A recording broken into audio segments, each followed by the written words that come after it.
தொடரும் வாழ்ந்து பாரடி பெண்ணே பெண்ணே வாழ நினைத்தால் உன் பாதை தெரியும் பாதை அறிந்தால் உன் வாழ்க்கை தொடரும் வாழ்ந்து பாரடி பெண்ணே பெண்ணே பொங்கும் போது கரையை தாண்டி கடலின் அலைகள் சீறி பாயும் நேரம் வந்தால் நாமும் கூட அலையை போல மாற வேண்டும் அடங்கி இருக்கணும் பாசத்திற்காக நிமிர்ந்து நிற்போம் மானம் காக்க அடங்கி இருக்கணும் பாசத்திற்காக நிமிர்ந்து நிற்போம் மானம் காக்க வாழ நினைத்தால் உன் பாதை தெரியும் பாதை அறிந்தால் உன் வாழ்க்கை தொடரும் வாழ்ந்து பாரடி பெண்ணே பெண்ணே காலகாலமாய் காற்றுக்கு வேலி ஓடலாகுமா மாற்றடி தோழி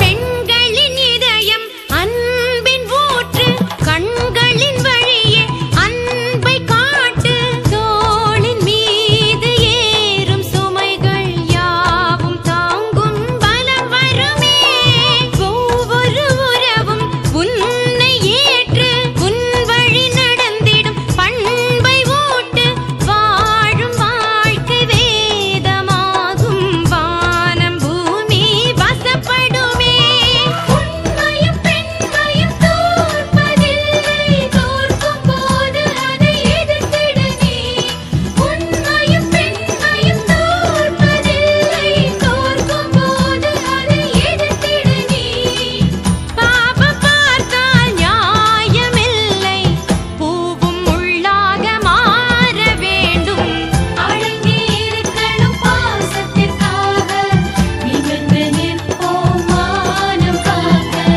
வாழ நினைத்தால் உன் பாதை தெரியும் பாதை அறிந்தால் உன் வாழ்க்கை தொடரும் வாழ்ந்து பாரடி பெண்ணே பெண்ணே பொங்கும் போது கரையை தாண்டி கடலின் அலைகள் சீறி பாயும் நேரம் வந்தால் நாமும் கூட அலையை போல மாற வேண்டும் அடங்கி இருக்கணும் பாசத்திற்காக நிமிர்ந்து நிற்போம் மானம் காக்க அடங்கி இருக்கணும் பாசத்திற்காக நிமிர்ந்து நிற்போம் மானம் காக்க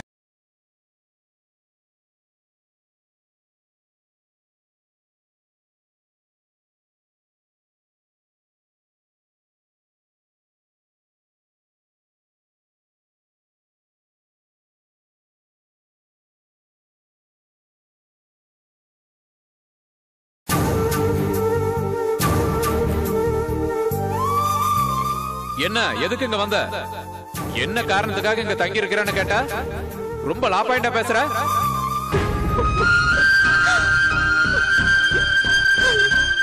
என்னமாச்சு ஏன் அழற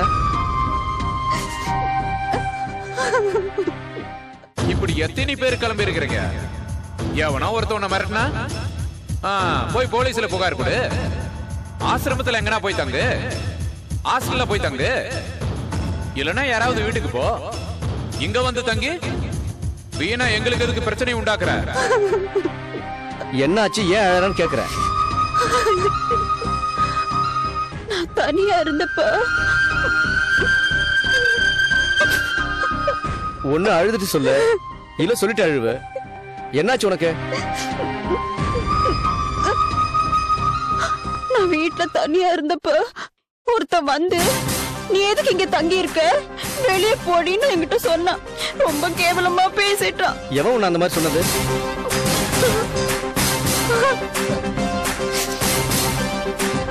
உங்க ஃப்ரெண்டு கணேஷ் தான் நான் அவர்கிட்ட மரியாதையா தான் பேசினேன்.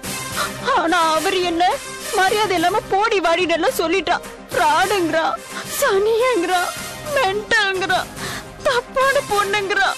அவன் அப்படி பேச மாட்டானே, அதுவும் என் விஷயத்துல ரொம்ப விசுவாசமா இருப்பானே. இதுக்கு முன்னாடி சாந்தின்னு ஒருத்தி அண்ணனுக்கு துரோகம் பண்ணிட்டா, நீயும் அதுக்கு தானே வந்திருக்கேன்னு என்ன மிரட்டி ரொம்ப கேவலமா பேசிட்டான். உன்னை பத்தி நீ சொல்ல வேண்டியதானே? சொன்னனே, ஆனா அவன் நம்ப மாட்டேங்கிறான். எம்டி கூட மனசாபத்துல வந்திருக்க, அவர் மிரட்டினாரு. உயிருக்கு பயந்து இங்க வந்து தங்கி இருக்கேன்னு சொன்னேன். என்ன வெளியே போக சொல்லாதீங்க, வெளியே போனா எம்டி ஆளை வச்சு என்ன கொன்னுடுவாருன்னு அவர் காலை பிடிச்சு கதறல.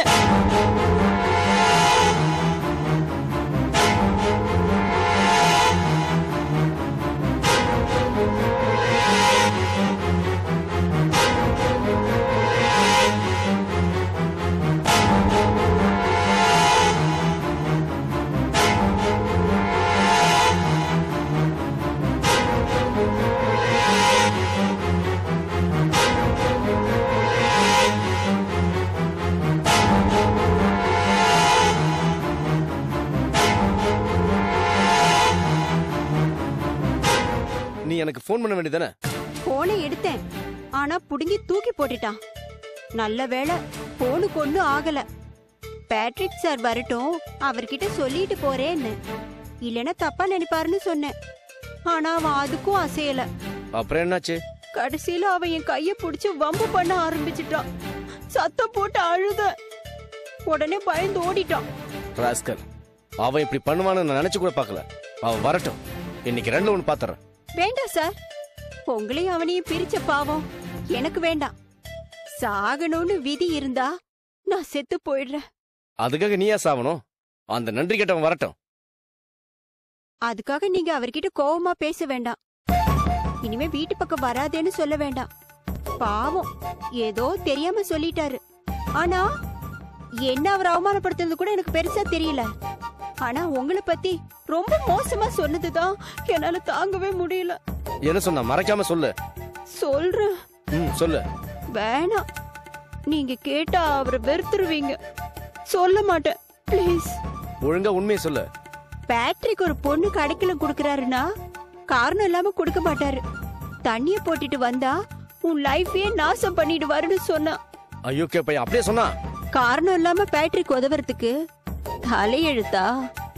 அவன் உனக்கு செட் ஆகாது, நீ ஏன் கூட வா, நான் உனக்கு ஒரு நல்ல லைஃப் அமைச்சு தரேன்னு என்ன அவன் கூட வர சொன்னான். அவன் என்ன பத்தி பேசினது கூட எனக்கு வருத்தம் இல்ல, உங்களை பத்தி தப்பா சொன்னா பாருங்க, அதுதான் எனக்கு ரொம்ப வருத்தம். பாத்தீங்களா, அடிதடியில இறங்குறவனுக்கு பாசமே இல்லைங்கிறது உங்க தம்பியே நிரூபிச்சிட்டாரு. தம்பியாவன் தருதரம் பிடிச்சவன், பாவம் அனாதைய சுத்திட்டு இருந்தவன கூப்பிட்டு வந்து அவனுக்கு சகலம் பண்ணதுக்கு அவனோட கீழ்த்தரமான புத்தியை காமிச்சிட்டான். அவனை சும்மா விட மாட்டான். வேண்டாம் சார், என்னால உங்களுக்கு அவமானம் வரக்கூடாது. நீங்க பேச்சுலரு, தனியா இருக்கீங்க. அக்கம் பக்கத்துல இருக்கிறவங்க பார்த்தா தப்பாதான் பேசுவாங்க. நான் வேற கல்யாணம் ஆகாத பொண்ணு. என் மேல ஒரு பழி விழுந்தா என் எதிர்காலமே பாழா போயிடும். நீ அழாத சித்ரா. நீ என்ன புரிஞ்சுக்கிட்ட அளவு கூட அவன் என்ன புரிஞ்சுக்கணும்னு நினைக்கும் போதுதான் வருத்தமா இருக்கு. உங்க நல்ல மனசு எனக்கு தெரியும் சார். என் மேல உங்களுக்கு அளவு கடந்த மரியாதை இருக்குன்னு நினைச்சுதான் நம்பிக்கையோட இருந்தேன்.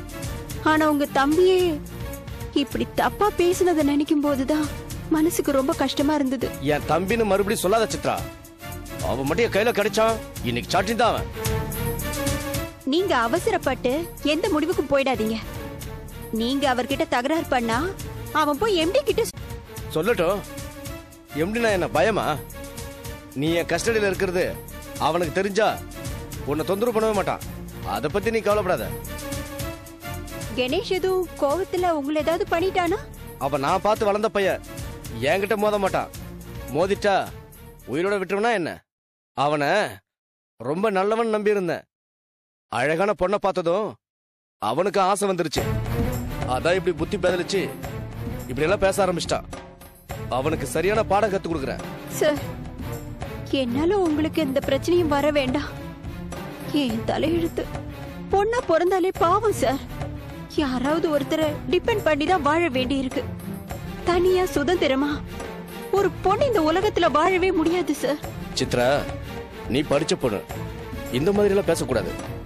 ஆணுக்கு பொண்ணுங்க எந்த விதத்துல சலைச்சவங்க இல்ல. நீ தைரியமா இரு. எனக்கு தெரிஞ்ச இடத்துல சொல்லி உன் படிப்புக்கு ஏத்த வேலை நான் வாங்கி தரேன். உண்மையிலே நீங்க கிரேட் சார். உங்க நல்ல குணத்தை புரிஞ்சுக்காம கணேஷ் இப்படி பேசுனதை நினைச்சா மனசுக்கு ரொம்ப வேதனையா இருக்கு. அவன் புத்தி அவ்வளவுதான். அவனை பத்தி நீ பேசாத. அவன் பேச்சை எடுத்தாலே என்னால தாங்கிக்க முடியாது. எனக்கு வர்ற ஆத்திரத்துக்கு அவனை வெட்டியே போட்டுருவேன். சார், தயவு செஞ்சு அந்த மாதிரி எதுவும் பண்ணிடாதீங்க. உங்க நல்ல மனசுக்கு நீங்க நல்ல ஆரோக்கியமா 100 வருஷம் வாழணும். கொஞ்ச நாள் பழகுன நீ என்னை பத்தி புரிஞ்சுக்கிட்ட. அவன் அதை கூட புரிஞ்சுக்கலையே. அதை நினைச்சாதான் எனக்கு மனசுக்கு ரொம்ப கஷ்டமா இருக்கு. சரி, நீ மனசுல எதையும் வச்சுக்காத. நீ பத்திரமா இரு. நான் கொஞ்சம் வெளியே போயிட்டு வரேன். ம்.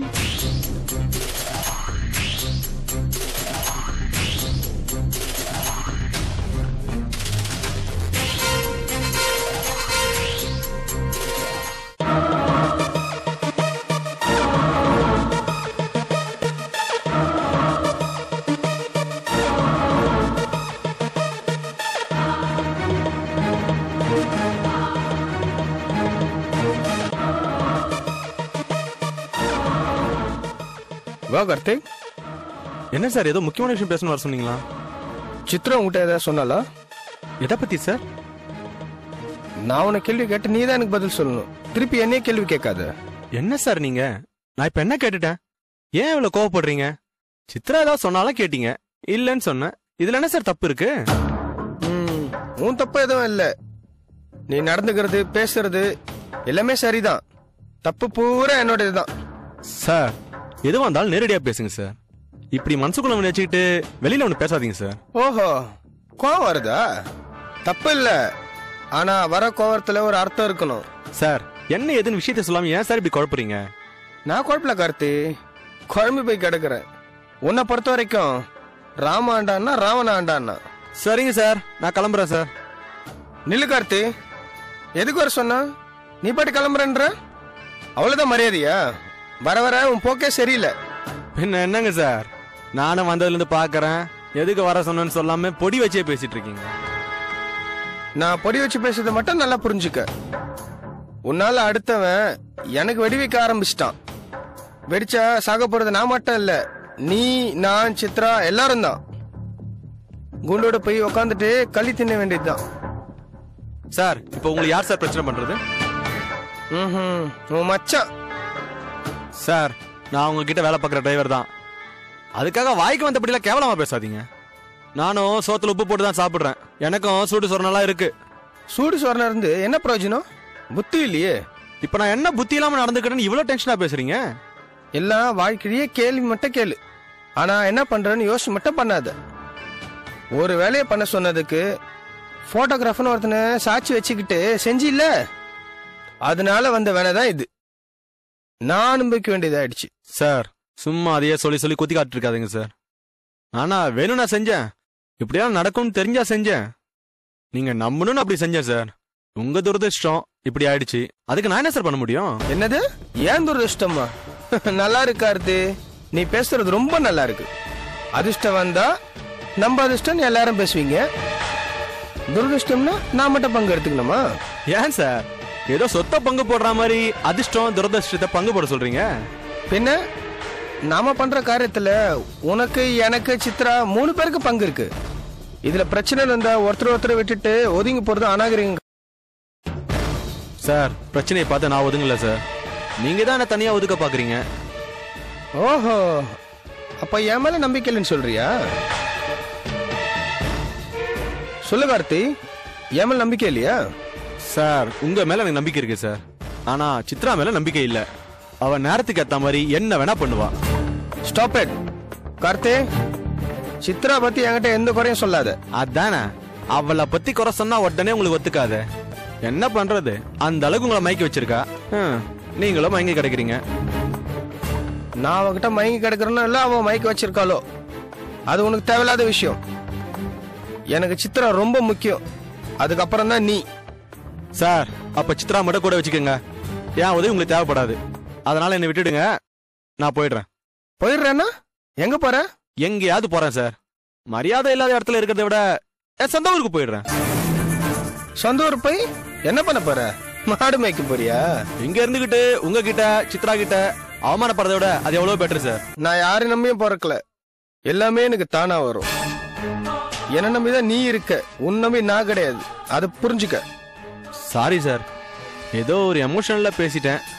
உங்களை விட்டா எனக்கு யார் சார் இருக்காங்க? இப்ப சொன்னிய அது எப்போ மனசுல வச்சுக்கிட்டு வாழ்க்கையிலேயே பேசாம ஒழுங்கா நடந்துக்க. கிளம்பு போ. சரி சார்.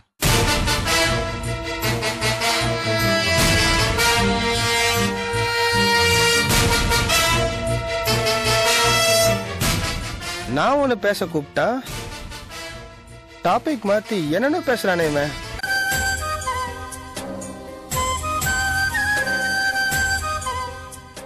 கிஷோர், கிஷோர். ராஜா, வா ராஜா. பாத்து பாத்து பாத்து பாத்து பாத்து. உனக்கு ஆயுசு 100பா. இப்பதான் உன்னை நினைச்சிட்டு இருந்தேன். கரெக்டா நீயே வந்துட்ட. என்னாச்சு? சத்யா உங்களை கத்தியால குத்திட்டாடமே. பயப்படுற மாதிரி ஒண்ணும் இல்லைன்னு டாக்டர் சொல்லிட்டாரு. உனக்கு யாரு சொன்னது? சத்யா தான் சொன்னான். அவங்க அம்மா பத்தியும் தப்பா பேசுனீங்களா, பானு பத்தியும் தப்பா பேசுனீங்களா, அந்த கோவத்துல தான் குத்திட்டு தான் சொன்னான். எல்லா குற்றவாளிகளும் தான் செய்யற தப்புக்கு சரியான காரணம் சொல்லி நியாயப்படுத்த பாப்பாங்க. அதே மாதிரி தான் சத்யாவும் என்ன கத்தியால குத்துனதுக்கு காரணம். அவனுக்கும் பானுக்கும் மறுபடியும் கனெக்ஷன் என்ன போலீஸ்ல சொன்னீங்களாமே. ராஜா, என்ன பொறுத்த வரைக்கும் சத்யா அம்மா மேல நான் நல்ல அபிப்பிராயம் வச்சிருக்கேன். அவங்கள நான் மேடம் தான் கூப்பிடுவேன். அப்படி அவங்கள பத்தி உயர்வா நினைக்கும் போது நான் இப்படி தப்பா பேசுவேன்? அவன் பானுவை கரெக்ட் பண்றதுலயே குறியா இருக்கான். ஏன் இப்படி எல்லாம் பேசுறீங்க? ஆமா ராஜா, உன்கிட்ட சொன்னா நீ டென்ஷன் ஆயிடுவேன்னு தான் சொல்லல. பானு அவனை வெறுத்துட்டா. இவன் தான் அவ போற இடத்துக்கெல்லாம் பின்னாடியே போய் பிரெயின் வாஷ் பண்ணி அவன் மனசை மாத்த ட்ரை பண்றான். டெய்லி பானு இத பத்தி எத்தனை நாள் என்கிட்ட சொல்லி அழுதுருக்கா தெரியுமா? நானும் இந்த விஷயம் வெளியில தெரிஞ்சா குடும்பமான வெளியில போயிருமேன்னு மறைச்சு வச்சிருக்கேன். என்னால நம்பவே முடியலையே. ராஜா, நான் எப்படிப்பட்டவங்கிறது பானுவுக்கு தான் தெரியும். ஆனா சத்யா வேணும்னு அவளை அடையணுங்கிற வெறியில நிறைய டார்ச்சர் பண்றான். பார்க்கதான் அவன் நல்லவன், பழகி பார்த்தாதான் தெரியும் அவன் எவ்வளவு கெட்டவான்னு. உண்மையா ஒருத்தன் ஒரு பொண்ணை லவ் பண்ணி சந்தர்ப்ப சூழ்நிலையில அவளை கல்யாணம் பண்ண முடியாம போயிருச்சுன்னா அவன் நல்லா இருக்கணும்னு தான் நினைப்பான். ஆனா அந்த சத்யா பணத்துக்காக தான் அவளை லவ் பண்ணியிருக்கான். இதெல்லாம் போலீஸ் சொல்ல வேண்டியதானே? இல்ல ராஜா, நம்ம குடும்ப விஷயத்த வெளியில சொன்னா நமக்கு தானே அசிங்கம். எப்பவுமே போலீஸ்காரங்க கொலை கடத்தல்னா உடனே கள்ளக்காதல் பலாத்காரன்னு சொல்லி விசாரிப்பாங்க. பத்திரிகையிலையும் அப்படிதான் எழுதுவாங்க. கடைசியில் அது உண்மை இல்ல, வெறும் பொய்ன்னு சொல்லுவாங்க. சத்யா இந்த அளவுக்கு மோசமானவனு என்னால நம்பவே முடியல. ஆரம்பத்திலே அவனை பத்தி எனக்கு நல்லா தெரியும். ஆனா என் பேச்ச யாருமே நம்பல. அதனாலதான் நான் விட்டுட்டேன். ஆனா ஒரு நாள் உண்மை எப்படியும் வெளியில வரும்னு ரொம்ப நம்பிக்கையா இருக்கேன். இப்போ உடம்பு எப்படி இருக்கு? பரவாயில்ல ராஜா, நல்ல மனசு எனக்கு இருக்கிறதுனால நான் தப்பிச்சிட்டேன். ஒருவேளை சத்யானால எனக்கு ஏதாவது ஆயிருச்சுன்னா எனக்கு ஒண்ணுமே இல்லை. ஆனா பானுவால தான் தாங்க முடியாது. நீங்க தான் அவனை சமாதானப்படுத்தி வேற ஒரு கல்யாணம் பண்ணி வைக்கணும். மாப்பிள்ள, உங்க நல்ல மனசு இப்பதான் நான் புரிஞ்சுக்கிட்டேன். என்கிட்ட பேசும்போது இப்படி பேசு, உங்க சித்தி கிட்ட பேசும்போது மாத்தி பேசு. இல்ல மாப்பிள்ள, எங்க சித்தி அப்படி நினைச்சா நான் என்ன பண்றது? இப்ப என் கவலையெல்லாம் பானு எங்க இருக்காங்கிறது தான். போலீஸ்கிட்ட கூட சீரியஸா சொல்லியிருக்கேன், எப்படியும் கண்டுபிடிச்சிருவாங்க. போலீஸ் கிட்ட சத்யா கத்தியால குத்துனதை சொல்லிட்டீங்களாமே? நான் சொல்லல, பக்கத்து வீட்டுக்காரரு என் மேல இருக்கிற அபிப்பிராயத்துல தான் உண்மையை சொல்லிட்டாரு. நான் போலீஸுக்கிட்ட கூட சத்யாவை ஒன்னும் செய்யாதீங்க, அவன் ராஜாவோட ஃப்ரெண்டு, பானுவோட எக்ஸ் லவரு, ஏதோ உணர்ச்சி வசப்பட்டு செஞ்சுட்டான், விட்டுருங்கன்னு அவங்க கிட்ட கெஞ்சி கேட்டேன்.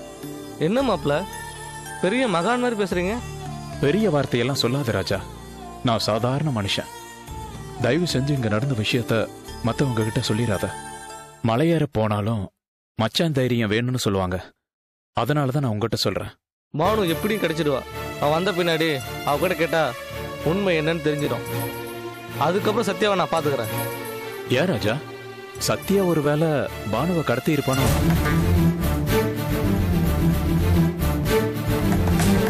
ஏன்னா ஏற்கனவே கடத்தி கொண்டு போனவன் தானே. ஆனா இப்ப கூட பானுவை நான் கட்டி இருந்தா அவளை நல்லா பார்த்திருப்பேன்னு என்கிட்டயே சொல்றான். ஒரே குழப்பமா இருக்கு. யார் பேச்ச நம்புறது, யார் பேச்ச நம்ப கூடாதுன்னு என்னால புரிஞ்சுக்க முடியல. எனக்கு அப்படிதான் ராஜா இருக்கு.